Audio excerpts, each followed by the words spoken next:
Olá, só te pedir uma coisa básica, muita gente tem dúvida, né? Principalmente pessoas, né, mais leigas em política e tal. A coisa mais básica do mundo é a diferença entre direita e esquerda. Qual é a sua melhor definição? Como é que você distingue? Olha, bom, esses termos eles podem ser usados de várias maneiras. Eles, em geral, são usados como símbolos de autodefinição, quer dizer que são usados por uma corrente política para ter uma identidade. Então está associado a certos valores. Tá certo? Também pode ser usado de uma maneira objetiva desde fora, porque você vê que existe uma luta política, então deve existir uma direita e uma esquerda. Tá certo? Mas no que elas se diferenciam efetivamente? Não no Brasil, porque no Brasil não tem direita. Né? No Brasil só existe direita no campo da opinião, não no campo político.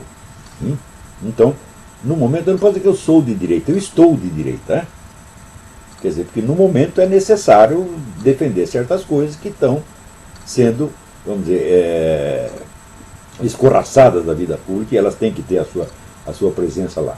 Então, mas em princípio, você vê que se você analisar da maneira mais geral, né, a conduta mais geral dos grupos de direita e de esquerda no mundo, você vê que o que caracteriza a direita é sempre argumentar com base na experiência passada, nos valores historicamente testados e comprovados. No sentido, por exemplo, de David Hume. Né? David Hume era um autor cético, tá certo? Ateu cético, mas politicamente um conservador, porque ele achava que nós não temos o direito de fazer experiências com a sociedade, nós temos que nos basear naquilo que a experiência já ensinou, tá certo? Nós não podemos usar a sociedade como se fosse um porquinho da Índia para fazer experiência. Né? E a esquerda é o que sempre argumenta em função de um futuro. Quer dizer, ela se arroga a autoridade de um futuro. Tá certo? Então, como diz, a direita é a pessoa que aposta, vamos dizer, no que foi testado e comprovado, e a esquerda é o que quer arriscar. Tá certo? Então, é natural que o pessoal da esquerda se arrogue mais autoridade. Por quê? O raciocínio é o seguinte: se o sujeito representa o futuro, então ele só pode ser julgado por este futuro. Porém, quando vai chegar esse futuro? Não pode chegar. Por quê? Se ele personifica o futuro, é só ele que vai poder julgar em nome do futuro, evidentemente. Se o futuro chegasse, então aquela política seria julgada pelos outros, que não compartilham dela. Então será julgado pelas pessoas neutras e adversárias. Isso ele não pode aceitar. Então, a esquerda é o pessoal que se arroga a autoridade do futuro, e essa autoridade é, por definição, absoluta. Então é por isso que sempre a política de esquerda termina em genocídio. Sempre. Mais dia, menos dia. Às vezes demora um pouco mais. E às vezes tem gente que não quer, tem gente que é contra, mas a própria dialética interna da política esquerdista, que é a de argumentar em nome da autoridade hipotética do futuro, exige a autoridade absoluta. Agora, se você aceita a autoridade do passado, você já está não se arrogando à autoridade do passado, porque você não tem isso aí. Você nunca tem. Você está se submetendo à autoridade do passado. Tá certo? E é por isso que você vai ver quais são os países onde você tem mais liberdade. É um dos países onde a legislação é mais antiga. Inglaterra, Estados Unidos, Suíça. Tá certo? Agora, países que têm muitas revoluções, que mudaram de constituição muitas vezes, tendem à opressão, porque estão entrando dentro do espírito revolucionário. Isso é importante. O espírito revolucionário não é inerente ao ser humano. É uma coisa que surge no século XV. Não existia antes. Tá certo? Teve um começo e um dia vai ter um fim. Essa mentalidade revolucionária um dia vai acabar. Tá certo? Porque ela não é um elemento estrutural da condição humana. Né? Ela surge dentro, vamos dizer, do cristianismo. Ela é uma da, Chesterton dizia que existe, no mundo moderno existem muitas ideias cristãs que se desgarraram do cristianismo e enlouqueceram. Passaram a ter valor por si. Tá certo? E uma dessas ideias é a do juízo final, a da justiça total. Então, no século XV apareceu, né, na Alemanha e na Tchecoslováquia, um grupo de malucos que achavam que eles podiam fazer o juízo, antecipar o juízo final e instaurar a justiça sobre a terra mediante um método muito simples de matar todos os maus e entregar todo o poder aos bons. Esta é a essência do movimento revolucionário. É uma ideia louca, nada do que ela faça pode levar a resultado bom. Nenhum. Tá certo? E você vê, eu vou te dar um exemplo. A Rússia esteve sob o regime comunista durante 60 anos. 60 anos. Teve um dos maiores movimentos editoriais do mundo. Quer dizer, as editoras estatais soviéticas produziam um livro assim, muito a preço de bananas, distribuíam para todo mundo. O que sobrou da cultura soviética? 60 anos. Um império com quase 500 milhões de habitantes, todo mundo escrevendo, sendo financiado pelo governo para escrever. O que sobrou? Que grande escritor soviético sobrou? Só os que estavam na oposição, só os dissidentes. Você leu Solzhenitsyn, você leu Zinoviev, você leu Vladimir Bukovsky, mas cadê os caras da cultura soviética?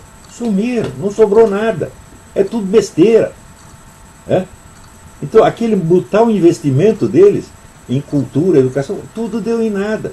Por quê? Porque o espírito revolucionário é estéril. Uma outra coisa importante no espírito revolucionário, a revolução não é contra isto ou contra aquilo. Ela é contra tudo que não seja ela.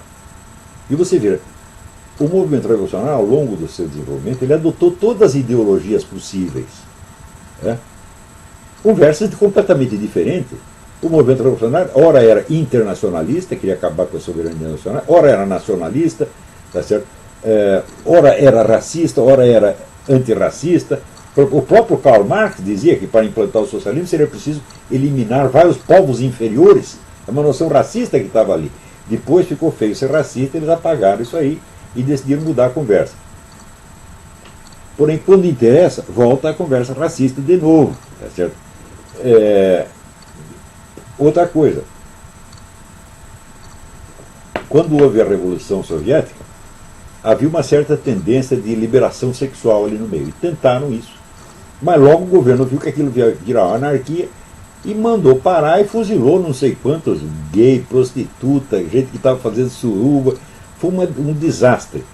E o teórico da revolução, da liberação sexual no Partido Comunista, que era Karl Radek,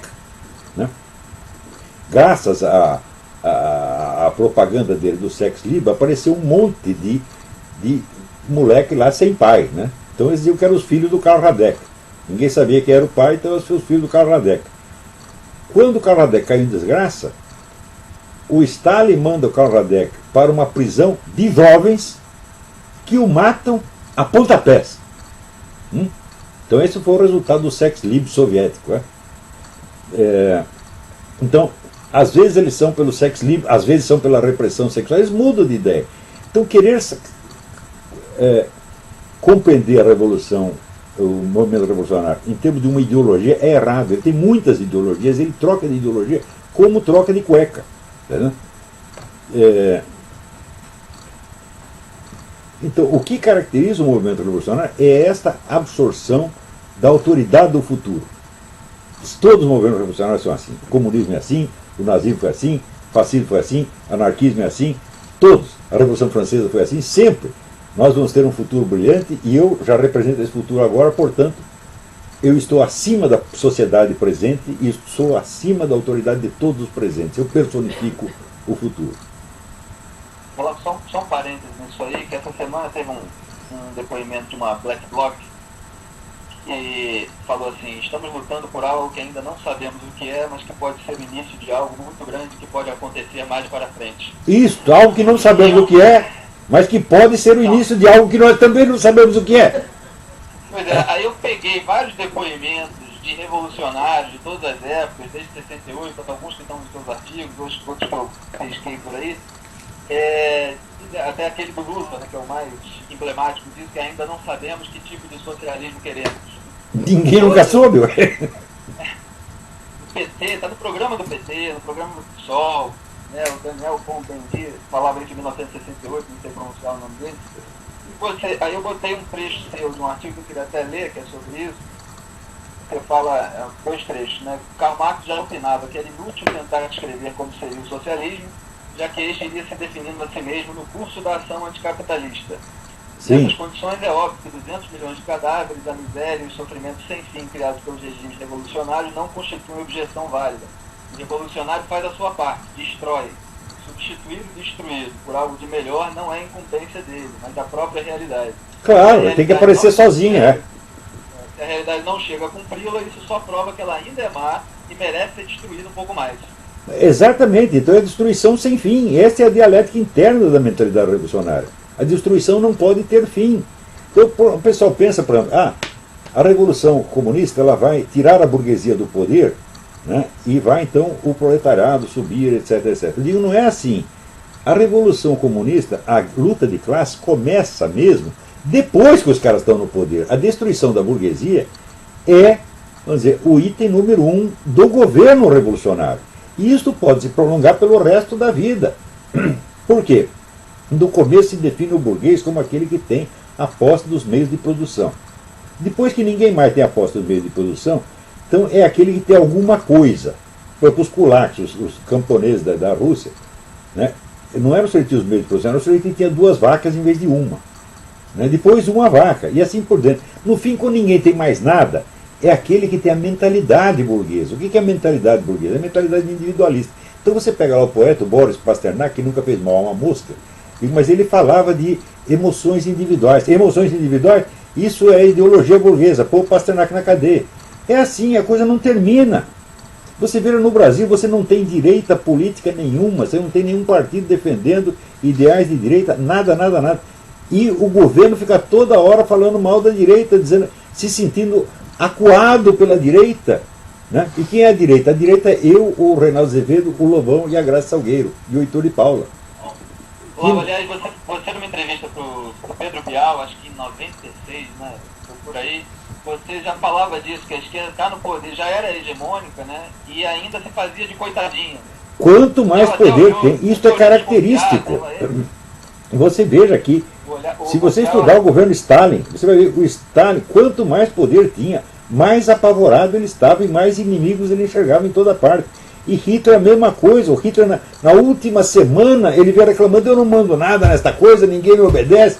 E os caras só obedeciam a ele, pô. Quer dizer, isso é inerente à mentalidade revolucionária. Isso é assim, foi assim na Alemanha, foi assim na Rússia, foi assim na Espanha, foi assim em Cuba, até hoje. Né? O Fidel Castro fica reclamando, nós temos este embargo, este cerco. Né? O embargo, gente, significa que os americanos não podem tirar dinheiro de Cuba, mas eles podem mandar dinheiro para Cuba. E mandam mesmo. Quer dizer, o embargo é um grande negócio. Cuba só recebe. Né?